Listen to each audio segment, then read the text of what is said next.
My name is Norma Boyes and I've worked at BCMS RPA since October 1998 when the BCMS opened. I currently have a role in the call centre where I answer calls on countryside stewardship, environmental stewardship, SFI and still the British Cattle Movement Service. I've spent all of my 72 years as part of the farming community. My parents had a small mixed farm near Cockermouth in Cumbria. We had 40 cattle that we used to milk. We had 100 sheep. My mum had 300 hens. I can remember before we moved, and I would only be, well, we moved when I was 4, so it's got to have been before that. But I used to love to go with my mum's brothers. They were all farmers as well. And we used to go back to my grandfather's farm. And when they were dipping the sheep, they used to sit me on the rail beside them and we'd get covered in dip and that. So I used to love that. When I started infant school, I was the only one that turned up at the school standing on the back of a tractor. Right. That's when I realised that it was different. I joined Grace and New Farmers in the early 60s. I was a member with the grandparents, club leader when their parents were members, and I'm now helping support the next generation of young farmers, of whom I'm enormously proud. Both my sisters went into banking. It was expected that we as females not be allowed to take over the tenancy farm. We all married farmers and we all now have our own farms and businesses. Everyone in the farming family is expected to help when needed. It was that way and it is still today.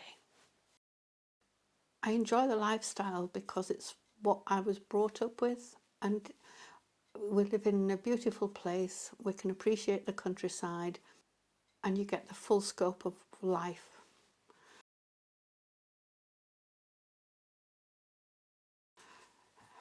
Nelson Mandela, Winston Churchill and the Queen. And then in farming, my grandmother and my mother.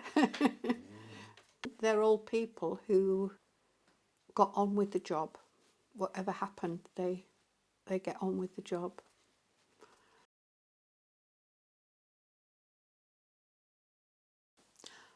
I think they bring patience and empathy. I think women seem to have a lot more patience. They've got empathy with I suppose it's motherhood. They're used to dealing with children, and it's the same thing if you're calving or if you've got lambs. They need that little bit of extra care, and traditionally women have provided that. So I think they bring those skills, and quite often as well they're very good at the paperwork, and there's a lot more of that now. Older farming community rely on their wives and daughters to do the paperwork. So I think they have those sort of skills that are inherent.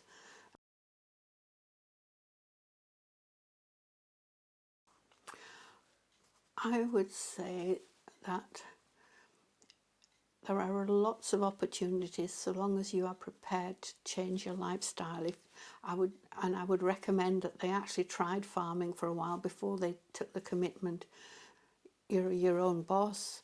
You can make your decisions about what livestock you tend to keep, what you want to do.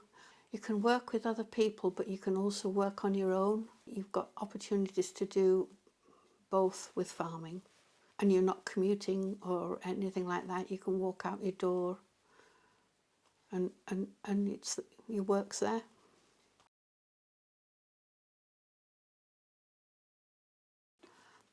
I think so. I think it's more obvious anyway. In years gone by, the sons traditionally took over the family farm, even if the daughters were more able. Now I think it's the person who is most dedicated and has got the right relevant skills that gets the opportunity, and I think that's a big culture shift. And I think it's good, because it's probably what it should have always been, but it wasn't. Yes, it has gone quite a long way, and I think there's a recognition that women do play an important part in farming, whereas before, even though wives were actually equal partners in the business and doing the work as equal partners, their name wouldn't appear on the business. Whereas now I think that does happen. which I think is another big step forward.